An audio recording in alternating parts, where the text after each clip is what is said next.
want to tell you a very interesting story that happened to me a few years ago. My name is Sarah. I was 33 at the time. By those years, I had already managed to be married twice. But as soon as each of my husbands decided that I was his property, I immediately left. But I can't be someone's servant. I need my freedom. And so, after another divorce, I decided to go to my grandmother's house to visit. She's still young and cheerful. She's been like that all her life. Grandpa left us when I was still in high school, and Grandma got married for the second time. Maybe I'm like her. We like to change men. I hadn't met her last husband, Michael, yet. I was just about to meet my new grandfather for the first time. When I arrived, the table, as always, was bursting with treats, and there were hot drinks, of course. Grandma was over the moon to see me. And the new grandfather, as it turned out, was not a grandfather as I had imagined him. First of all, he was 8 years younger than my grandmother, and secondly, he looked good enough. Cheerful, sociable. We sat down at the table at lunchtime and got up well past midnight. Cheerful and flushed. During this time, my funny stories all had time to remember and danced a lot. It's been a long time since I've had such a rest. The last one sucked all the juices out of me. And there I just forgot, relaxed. When my grandmother and I were alone, I told her about my affairs of the heart, and she told me about her Michael. He is a hard-working man, very cheerful. True, his memory is weak. Sometimes cannot even remember what was yesterday. But that's okay. It's no problem for me. After our parties, we decided to go to our rooms. To be honest, I was exhausted. First the long move, then the stormy meeting. I don't even remember how I washed up, changed into a nightie, and fell into bed. It took me a few minutes to fall into a deep, deep sleep. I don't know how much time had passed when, in the dead silence, I heard strange rustling noises. I didn't immediately focus on the door. Wiping my eyes, I could make out a male figure approaching my bed. The first thought that flashed through my mind was to call for help. But as the man came closer and the moonlight fell on his face, I recognized him as Michael. "Uncle Michael, you need something."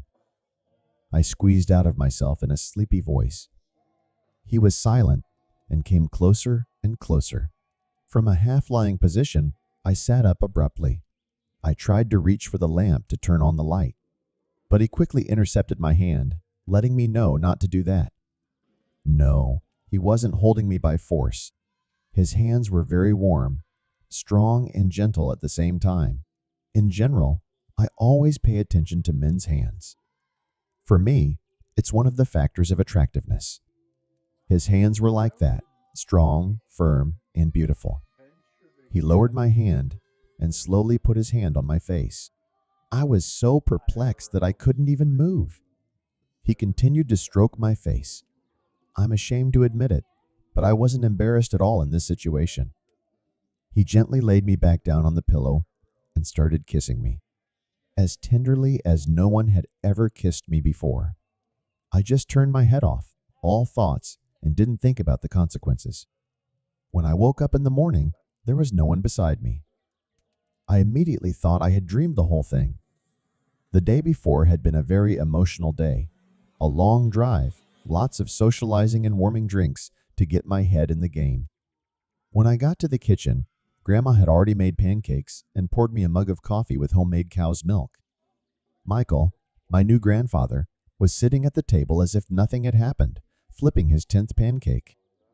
I looked at him, and powerful memories from my dream came flooding back. "I'll dream about this," I whispered under my breath. "How did you sleep, Sarah? Did you dream about your fiancé in the new place?" My grandmother winked at me. This question almost made a pancake fly out of my mouth. I answered that I slept like a murderer, unintentionally glancing at the new grandpa. He was staring at the TV, laughing at some comedian's joke. The day passed perfectly. My grandmother and I picked raspberries for jam, and in the evening I went to the river. I decided to remember my childhood. There I met an old acquaintance.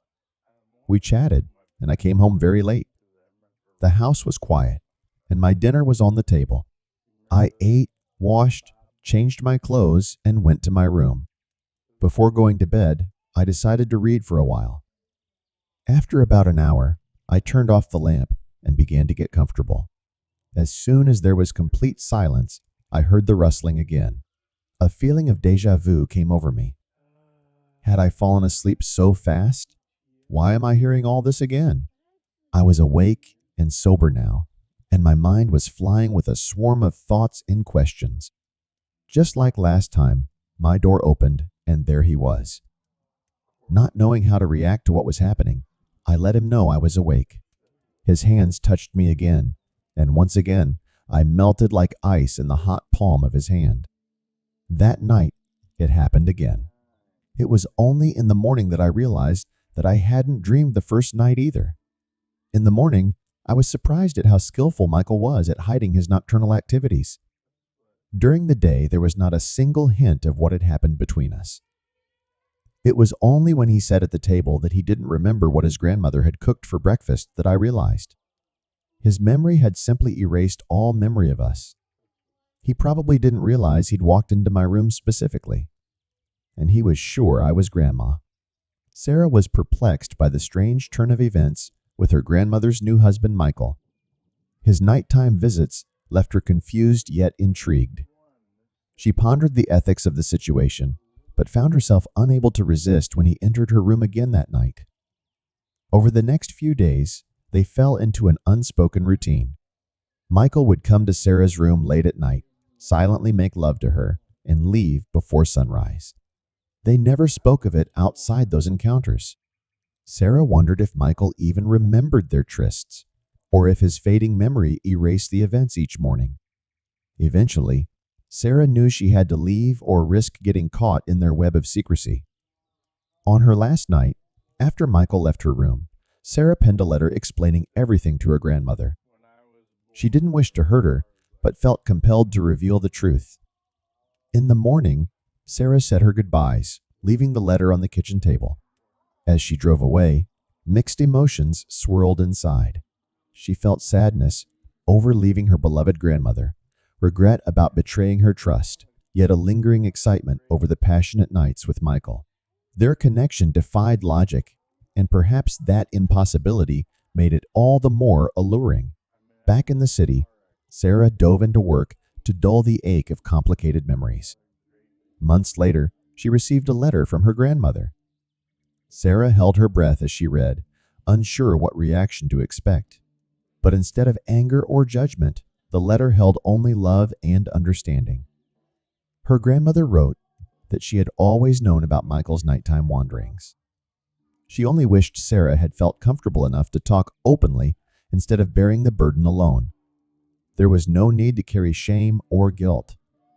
The heart wants what it wants sometimes, even when it makes little sense. They were two vibrant women who had crossed a line, but that didn't negate their value or dignity. Sarah wept at her grandmother's wisdom and empathy. The relief washed over her like a cleansing rain. She realized that sometimes in life, there are no perfect answers, only choices and trade-offs. The secrecy wasn't ideal, but the passion was undeniable. Maybe that was justification enough. Or maybe reasons didn't matter at all. Life is complicated, and people even more so. The best we can do is handle ourselves and each other with compassion.